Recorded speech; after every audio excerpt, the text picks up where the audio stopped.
ایک صحابی آئے، یا رسول اللہ میرا پڑوسی ہے، اس کی کھجور ایسے ٹیڑھی ہو کر میرے گھر میں چند اس کی شاخیں ہیں، ان پہ پھل لگتا ہے، وہ ٹوٹ کے گرتا ہے، میرے بچے اٹھا لیتے ہیں، ہم غریب ہیں، وہ بھاگا بھاگا آتا ان کے منہ سے کھجور نکال لیتا ہے، اس کو کہیں کہ بچوں پر اتنی زیادتی نہ کرے۔ آپ نے اس کو بلایا، وہ منافق تھا، آپ نے اس سے فرمایا بھئی ایک سودا کرتے ہو؟ کہا جی کیا؟ کہا یہ کھجور مجھے دے دو اور اس کے بدلے جنت میں کھجور لے کے دوں گا۔ وہ کہنے لگا یا رسول اللہ یہ اصل میں میرے بچوں کو بہت پسند ہے، کوئی اور کھجور ہوتی میں دے دیتا، یہ تو میری معذرت ہے۔ وہ تو منافق تھا، وہ اٹھ کے چلا گیا۔ ایک صحابی بیٹھے تھے،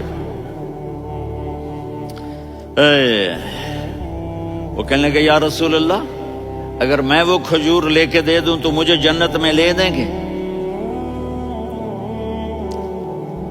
ان کا نام ہے ابو الدحداح۔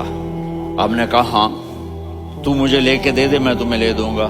وہ اس کے پیچھے چلے گئے، اے بھائی کتنے میں بیچو گے؟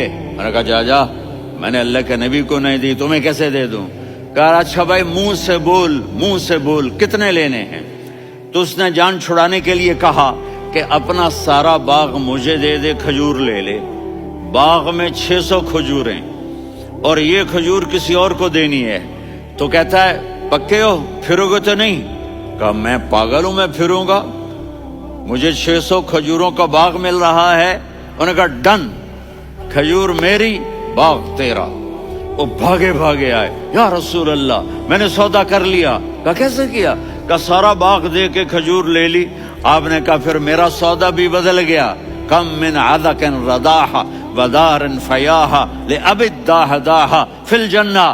میرے ساتھی میں اپنی آنکھوں سے دیکھ رہا ہوں کہ اللہ نے تیرے لیے جنت میں ایک گھر نہیں محل بنا دیے سینکڑوں، اور ایک باغ نہیں ہزاروں باغ تیرے لیے تیار کر دیے۔ یہ ہے ایمان کی نشانی، یہ ہے محبت کی نشانی۔